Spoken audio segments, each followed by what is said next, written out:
Hello दोस्तों, कैसे हैं आप सब। I hope you all are doing good. Let's start with the today's case study session. Case study 14 we all are going to do. And ये case study जो है हमें पूरा का पूरा रीड करना पड़ेगा, क्योंकि इसके 100% क्वेश्चंस जो हैं वो हमारे सारे के सारे केस स्टडी से लिंक है कहीं ना कहीं। तो वैसे छोटी केस स्टडी है, फटाफट से कंप्लीट हो जाएगा। तो आइए बिना टाइम वेस्ट करे स्टार्ट करते हैं केस स्टडी के साथ। विकास कपूर एक एस्पायरिंग बॉलीवुड एक्टर हैं और अपने ड्रीम्स और एस्पिरेशंस को पूरा करने के लिए वो मुंबई आते हैं 2010 में, ठीक है, अपना लक आजमाने के लिए। ठीक है, blessed with the charming personality and being hard working as well. उसको पहला ब्रेक मिलता है स्मॉल टाइम प्रोड्यूसर से बॉलीवुड में, और वो उसको एक बेस्ट फ्रेंड का रोल करना है, मेन लीड का। ठीक है, the opportunity is not to die for Vikas, but there will definitely be an option to take a chance. After all, he has nothing to lose. हमने एक dialogue सुना था, मैंने एक मूवी का, बहुत ही अच्छा था कि जब आपके पास खोने के लिए कुछ ना हो तो आपके पास पाने के लिए पूरी दुनिया होती है। तो यही वाला टाइप है कुछ, क्योंकि हमारा विकास कपूर के पास कुछ भी खोने के लिए नहीं है, तो एटलीस्ट उसको कुछ तो मिला, बेस्ट फ्रेंड का रोल ही मिला मेन लीड का, तो वही वो करना चाहते हैं। The opportunity is not to die for Vikas, but there will be definitely be an option to take a chance. After all, he had nothing to lose. The movie was released on 29th October 2011 and was a hit. Vikas received recognition from his work and was signed up for some other movie projects. Vikas thought it would be a good time to take it to the next level and to start his own production house. He met his friend Miss Shaira and told her about the business plan. ठीक है, मतलब उसकी पहली movie hit होने के बाद उसने अपना बिजनेस प्लान बनाया और उसने ये सोचा कि मैं अपना एक प्रोडक्शन हाउस खोलता हूँ।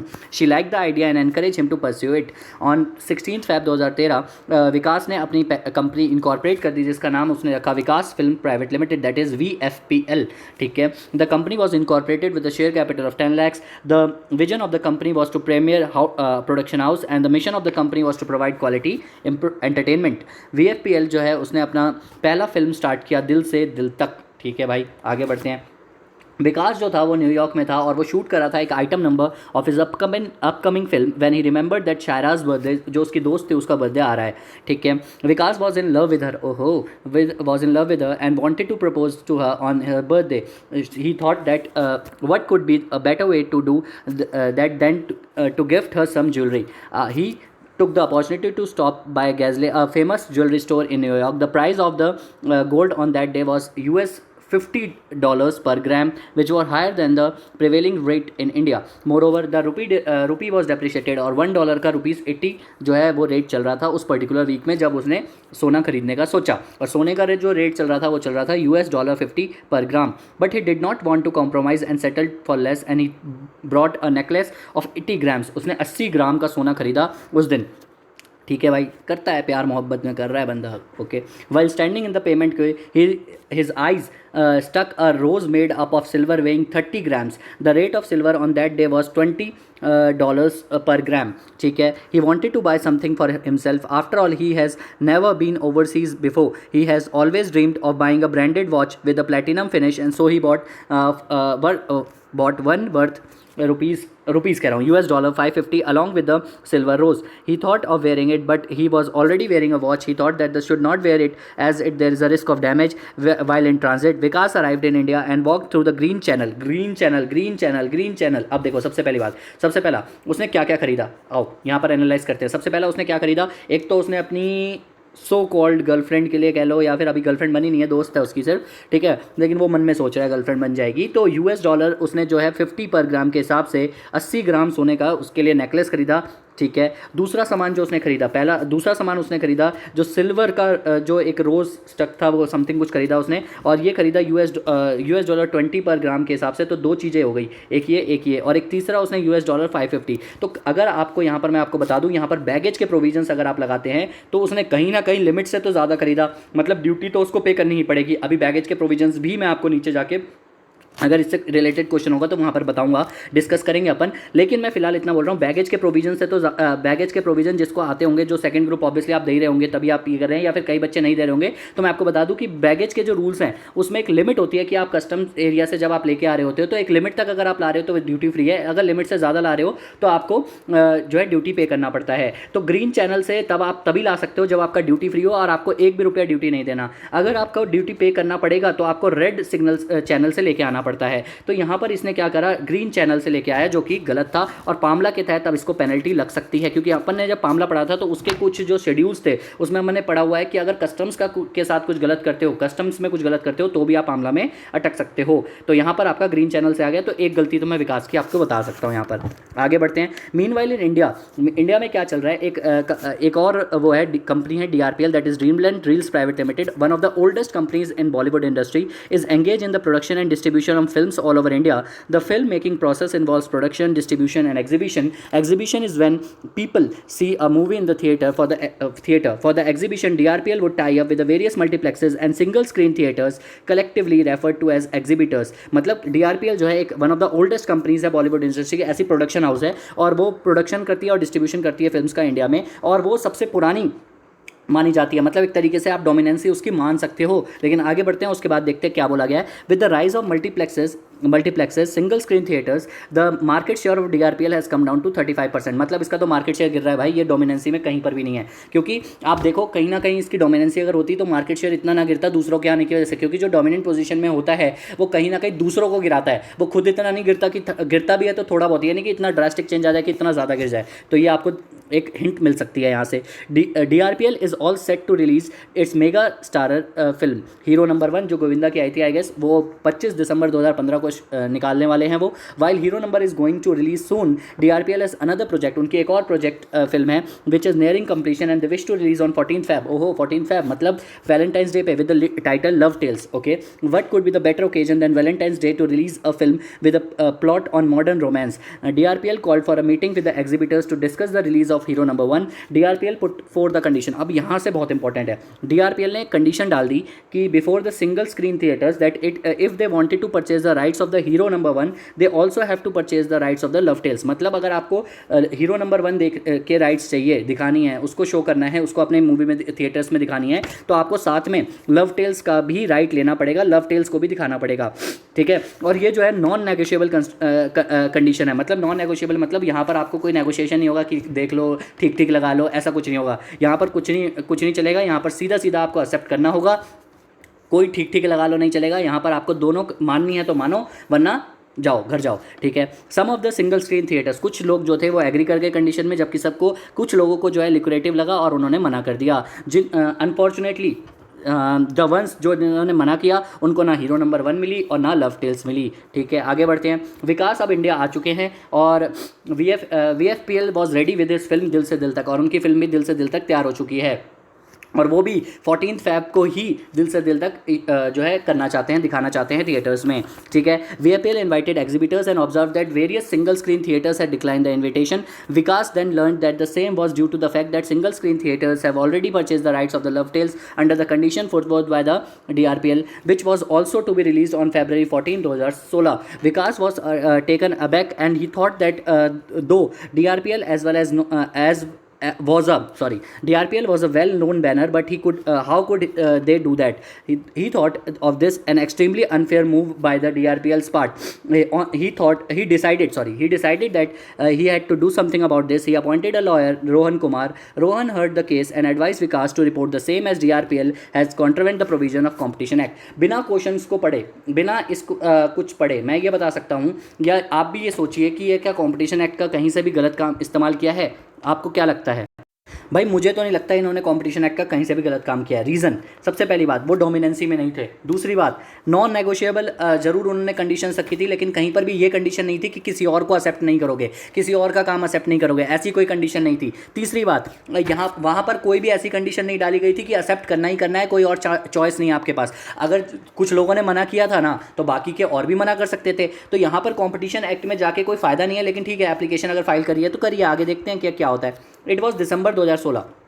ठीक है, it was December 2016। Vikas movie Dil Se Dil Tak got release and manage to do a reasonably well. ठीक है, ना ही हिट हुई ना ही फ्लॉप हुई। VFPL ने 80 लाख का प्रॉफिट कमाया और विकास ने 40 लाख रुपए उसमें से अपना रेमुनरेशन ले लिया। ठीक है, Vikas decided to purchase a house now that he had the funds, it would be a good move he thought. He contracted mister Kataria, a broker from who showed Vikas some options in south Mumbai. ठीक है, but they seemed beyond the budget. Mister Kataria then showed him a beautiful farmhouse in Panvel of rupees 30 lakhs, which was so beautiful that Vikas Vikas thought it could be a good place for throwing some parties and immediately agreed to steal the deal. The farmhouse was purchased in the name of the mother Mrs. Shanti Kapoor. उसने अपनी mummy के नाम पे खरीदा. अच्छा, अगर बेनामी transactions के प्रोविजंस अपन ध्यान से पढ़ते हैं तो डेफिनेशन जब पढ़ते हैं बेनामी ट्रांजेक्शन्स की तो वहाँ बोली गया है कि मम्मी के नाम पे खरीद सकते हो, लेकिन मम्मी के साथ जॉइंटली खरीद सकते हो, क्योंकि लीनियर असेंडेंट डिसेंडेंट के साथ अगर खरीदते हो तो जॉइंटली खरीद सकते हो. यहाँ पर मम्मी के नाम पे डायरेक्टली कर दिया गया है.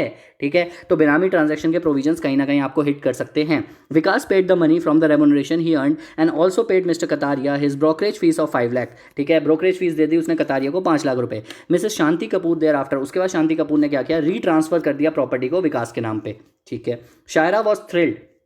हाँ, जिस बंदी के लिए वो गिफ्ट लाया था वो उसका भी तो पढ़ लें. Shayra was thrilled to see the gifts Vikas bought for her. Obvious ही बात है भाई, खुश तो होएगी. और थ्रिल्ड बिल्कुल ही कतई. ही प्रपोज टू हर, अच्छा उसने प्रपोज किया and she accepted. Both got engaged. Okay, Vikas was so happy that everything in his life was finally headed in right direction. He visited his rapper friend. अच्छा, विकास उसके बाद अपने एक रैपर फ्रेंड के पास जाता है जिसका नाम किंग स्टार है, who told Vikas of his upcoming rap song dance trends and made Vikas listen to it. Vikas was so impressed that he was willing to purchase the copyrights. अच्छा, विकास ने अपने दोस्त से कॉपीराइट्स ले लिए और उसको बोला कि मैं आपको 5 लाख रुपए देता हूँ to be paid from the remuneration that Vikas has entered in from his first movie. जो उसको अपनी पहली मूवी से मिले थे 5 लाख रुपए, उसने क्या किया, 5 लाख रुपए में कॉपीराइट ले लिया अपने दोस्त की मूवी का.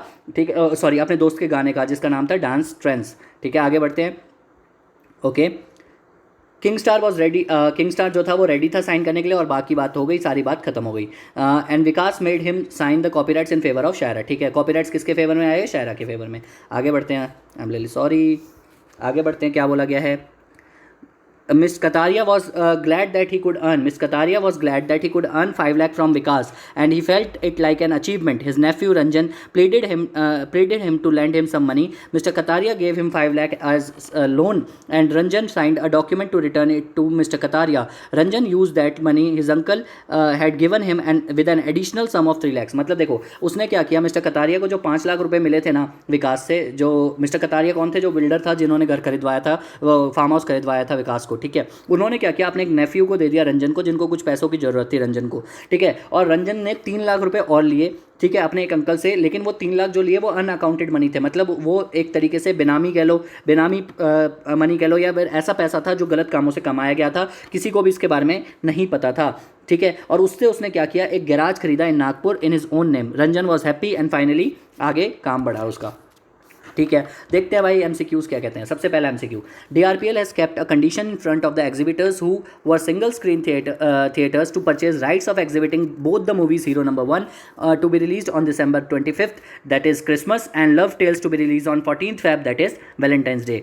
Though there was no agreement no agreement or no written document in that regard, some single screen theaters accepted the condition and purchased the rights of both the movies. Therefore the understanding is not an agreement. ऐसा तो नहीं है, क्योंकि हमने agreement की definition पढ़ी हुई है. एग्रीमेंट की डेफिनेशन में ये बोला जाता है कि रिटर्न हो या ओरल हो कोई फर्क नहीं पड़ता.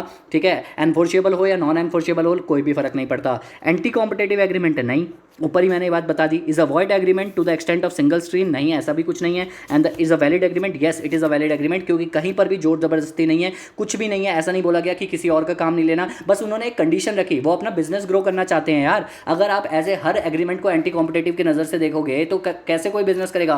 कहाँ यहाँ पर कंडीशंस पूरी हो रही है जो सेक्शन नंबर 3 में गिवन थी. कोई कंडीशंस यहाँ पूरी नहीं हो रही कि लिमिट लगाना या कुछ भी, ऐसा कुछ नहीं हो रहा है. या फिर दूसरों को रीसेल प्राइस बताना, ऐसा कुछ नहीं है. यहाँ पर सिर्फ यही बोला गया है कि अगर आपको लेना है तो मेरे से सामान लेना है जी, तो दोनों ले लो, बस इतना ही तो बोला गया है. अब कोई ऐसा दुकानदार तो कर सकते हैं, उनकी पॉलिसीज हो सकती है, तो it is a valid agreement. आगे बढ़ते हैं.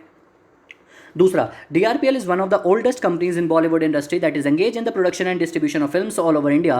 Its film Hero Number 1 is a mega starer. Hence, it can be said that DRPL enjoys dominant position in the market, and it is quite long time in the industry. B, DRPL enjoys dominant position in the market as its film is a mega starer. Second, third point क्या कहता है, it is not certain if DRL has a dominant position. And the last one, DRPL enjoys monopoly in the market. Monopoly तो नहीं है भैया, कहीं से भी ये बोल सकते हैं हम। It is not certain if DRPL has a dominant position. क्यों? क्योंकि DRPL की डोमिनेंट पोजीशन है या नहीं है वो हम पता नहीं लगा सकते। फिलहाल क्वेश्चन पढ़ के हमें ऐसा पता चला था जब हमने पढ़ा था कि 35% उनकी जो है मार्केट गिर गई थी उसके बाद, ठीक है, मल्टीपल स्क्रीन आने के बाद। तो कहीं ना कहीं हमें यह आइडिया लग सकता है कि डोमिनेंट पोजीशन है या नहीं है, बाकी की कंडीशंस देख के पता चलता है जो हमारी बोली गई है डोमिनेंसी की डेफिनेशन में सेक्शन नंबर 4 में। लेकिन फिलहाल अगर जितना केस स्टडी में गिवन है जिससे हमें पता चला कि वो डोमिनेंट पोजीशन में नहीं आता, सर्टेनिटी नहीं है इस बात की।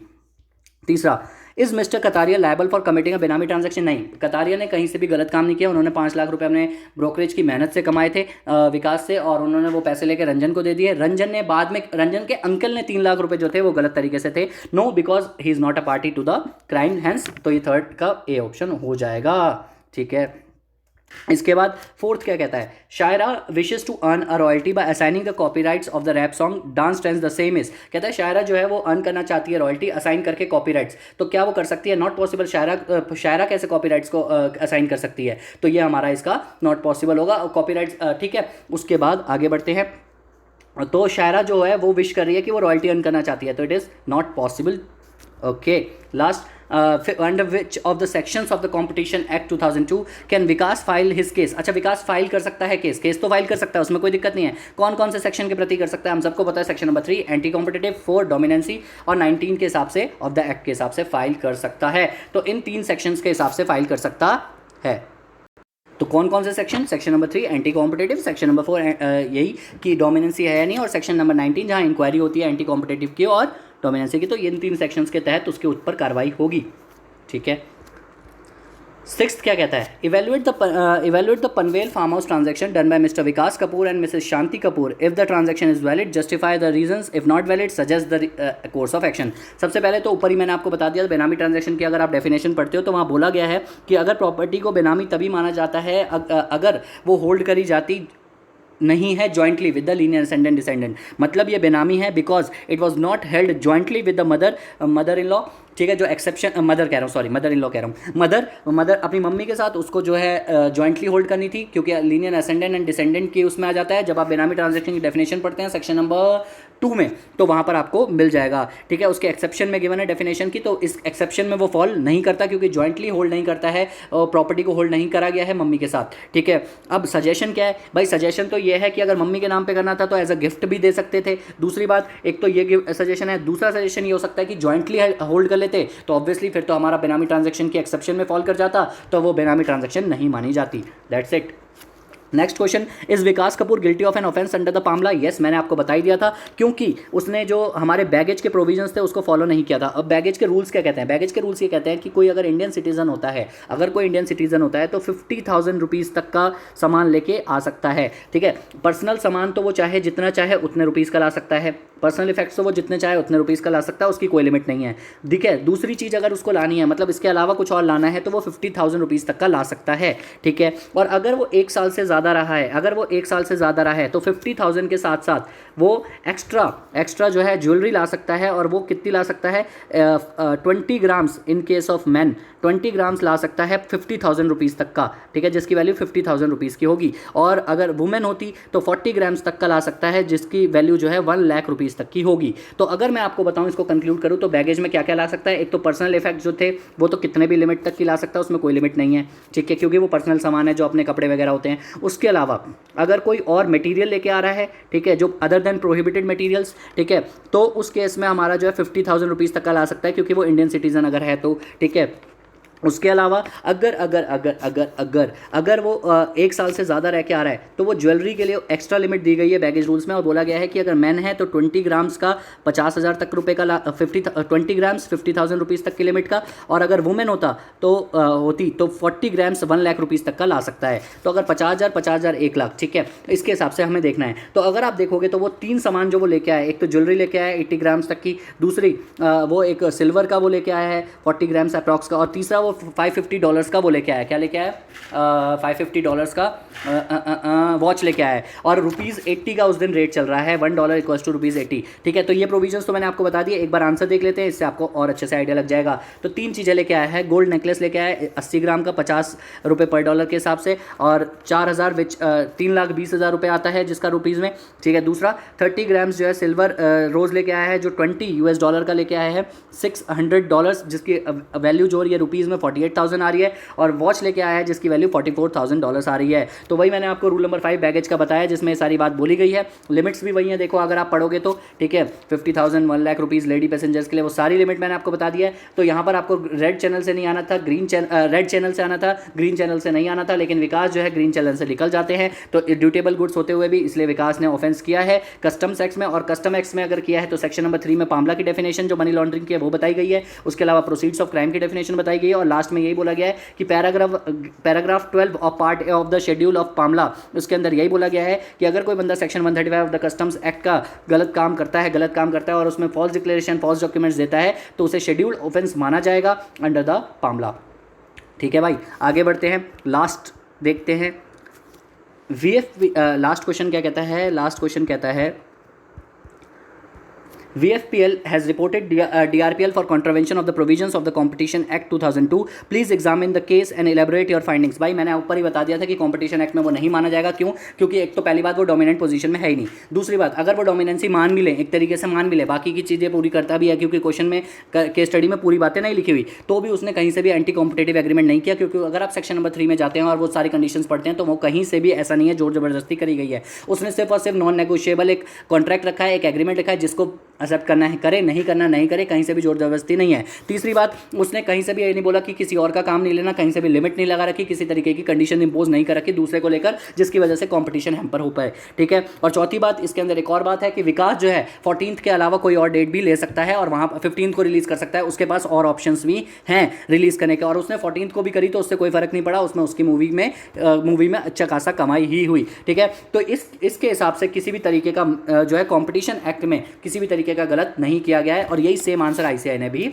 लिखा है। दैट्स इट, यहाँ पर हमारा केस स्टडी नंबर 14 खत्म होता है। अच्छा, अब एक बात मैं आपसे ये बोलना चाहता हूँ कि मेरे दिमाग में एक प्लान है जो लेकर इस चैनल को लेकर। तो सबसे पहली बात तो पेपर 6D का तो आपको सब कुछ इसमें मिल ही रहा है। दूसरी बात, हम क्वेश्चन पेपर एनालिसिस भी बहुत जल्दी करेंगे। जैसे ही हमारी केस स्टडी डाइजेस्ट की मेरे को लगेगा एक तरीके से लिमिट्स हो चुकी हैं कि बहुत ज़्यादा हो चुके हैं। अब जो बचे हैं थोड़े बहुत छोटे छोटे बचे हुए हैं, आसान बचे हुए हैं क्वेश्चन, तो उनको हम इग्नोर कर सकते हैं, और आपकी भी कोई क्वेरी नहीं आएगी कि आपका भी कोई वो नहीं आएगा कि हम डिस्कस करना चाहते हैं, कमेंट्स आने रुक जाएंगे, तो उसके बाद मैं छोड़ दूंगा उसको। ठीक है, तो अगर कंप्लीट हो जाते हैं 50 के 50 तो बहुत अच्छी बात है, और 50 के साथ साथ 50 केस स्टडी डाइजेस्ट के साथ साथ बाकी मेरा ये भी है कि जो ICAI ने कुछ स्टूडेंट्स जनरल्स वगैरह में कुछ केस स्टडीज़ डाले हैं उसको भी डिस्कस कर लूँ। तो जब ये अप्रॉक्सीमेटली केस स्टडीज़ की कहानी खत्म हो जाएगी, जो कि मुझे लगता है जल्दी खत्म हो जाएगी, तो उसके बाद मेरा ये है कि मैं क्वेश्चन पेपर एनालिसिस करूँगा पिछले पास्ट 3 अटैम्प्ट्स का मैं क्वेश्चन पेपर एनालिसिस करूँगा, जिसमें जनवरी 21, नवंबर 20 और उससे पहले जो अटैम्प्ट हुआ था नवंबर 19 आई गेस, उसका हम पूरा का पूरा एनालिसिस करेंगे। ठीक है, नवंबर 19 वट जो भी हमें लगेगा उसके हिसाब से हम 3 अटैम्प्ट्स का जो है, जितना भी मुझे लगेगा 3 अटैम्प्ट्स का 4 अटैम्प्ट्स का, हम उसके हिसाब से डिस्कस कर लेंगे। ठीक है, और मैं आपको उसमें पूरा का पूरा हम पेपर डिस्कस करेंगे फटाफट से। ऐसे ही 20 मिनट्स तक मेरा मैक्सिमम रहेगा, 20 to 25 मिनट्स में एक पेपर डिस्कस हो जाए विदाउट वेस्टिंग द टाइम, और आपको आइडिया भी लग जाए कि क्या पैटर्न फॉलो हो रहा है। अच्छा, अभी मेरे फॉलोअर्स अगर मैं देखूँ तो इंस्टाग्राम कह रहा हूँ, सब्सक्राइबर्स अगर हम देखें तो 350 क्रॉस किए हैं। First of all thank you so much for such ट्रेमेंडस support. मैंने कहीं पर भी कोई भी किसी को ऐसे कुछ नहीं, कहीं पर कमेंट नहीं किया, कुछ भी नहीं किया, अपने आप ये खुद से ग्रोथ हो रही है, खुद से चैनल बढ़ रहा है। कोई भी मेरे नोन नहीं है, पहली बात मैं बता दूं, क्योंकि मेरे जितने फ्रेंड्स हैं किसी ने भी पेपर्स 6D नहीं ले रखा, और अगर किसी ने लिया भी था तो उनको एग्जाम्शंस आ चुके हैं या उन्होंने कोई और ही सब्जेक्ट चूज़ किया। तो जितने भी 350 से ऊपर जितने भी लोग हैं उसमें से मोस्टली 5 to 10 लोग होंगे जो मेरे जान पहचान के होंगे, जिन्होंने कर लिया होगा दोस्ती यारी में। बाकी सारे अगर मैं मान के चलूँ तो 350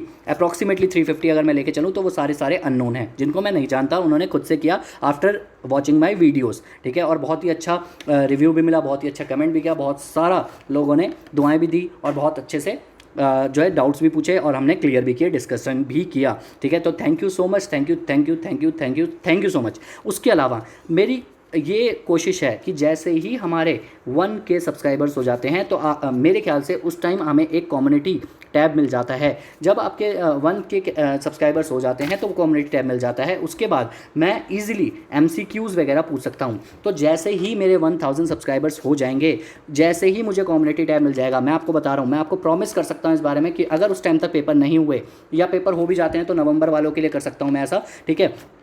तो मैं ये बता रहा हूँ कि अगर पेपर नहीं होते हैं तब तक मैं 21 के, और अगर सब सही रहा और अगर मेरे 1000 सब्सक्राइबर्स हो जाते हैं और उसके बाद मुझे कम्युनिटी टैब मिल जाता है तो मैं डेली मिनिमम 5 MCQs और मैक्सिमम 10 MCQs डेली, जब तक आपके एग्जाम्स होते हैं, खुद से बनाकर ICI के MTPs के, ICI के RTPs के, ICI के कहीं पर भी जहाँ पेपर 6D के होंगे या फिर जो हमारे पेपर वो 3rd होता है, ठीक है, जो ग्रुप 1 का, उसके भी उसमें भी इन चैप्टर्स से सिमिलर जो चैप्टर्स वहाँ पर सेम है उसके MCQs उठाकर मैं यहाँ पर पूछ सकता हूँ। और डेली मैं मिनिमम 5 MCQs आपसे पूछूंगा और जिसका जवाब आपको बिना बुक खोले या कुछ भी करे देना है, जिससे कि आपको एक बारी को प्रोविजंस रिवाइज हो जाएंगे। तो ये मेरा एक आइडिया रहेगा। और इससे क्या होता है ना, कई बार क्या होता है, ये ऐसे जब कुछ करते हैं ना, डेली 5-10 MCQ सॉल्व करोगे आप, तो क्या होगा, एक तो बहुत सारी प्रैक्टिस भी हो जाएगी और दूसरी बात ये भी हो जाती है कि आपको इजीली जो है आपको रिटेन भी हो जाता है प्रोविजंस कि हाँ यार एक MCQ पूछा तो था, उसने यूट्यूब पे डाला था तो मैंने उसका आंसर ये मार्क किया था, मेरा गलत हुआ था तो इसका आंसर ये होगा। तो कई बार जो होता है पेपर में अगर वो दोबारा से आ जाता है घुमा फिरा के तो क्लिक कर जाता है, तो उससे फ़ायदे होते हैं। ऑब्वियसली आपको रिटेनिंग भी हो जाएगी और अगर ओपन बुक है तो ईजिली भी हो और ईजी अच्छा पड़ेगा और अच्छी प्रैक्टिस हो जाएगी। तो लेकिन ये तभी पॉसिबल है जब मेरे 1K सब्सक्राइबर्स हो जाएंगे। तो जब हो जाएंगे तो उसके बारे में हम ज़रूर बात करेंगे। दैट्स इट, थैंक यू, शब्बा खैर, all the best, take care of yourself and your family, please take care of yourself and your family. Thank you, bye.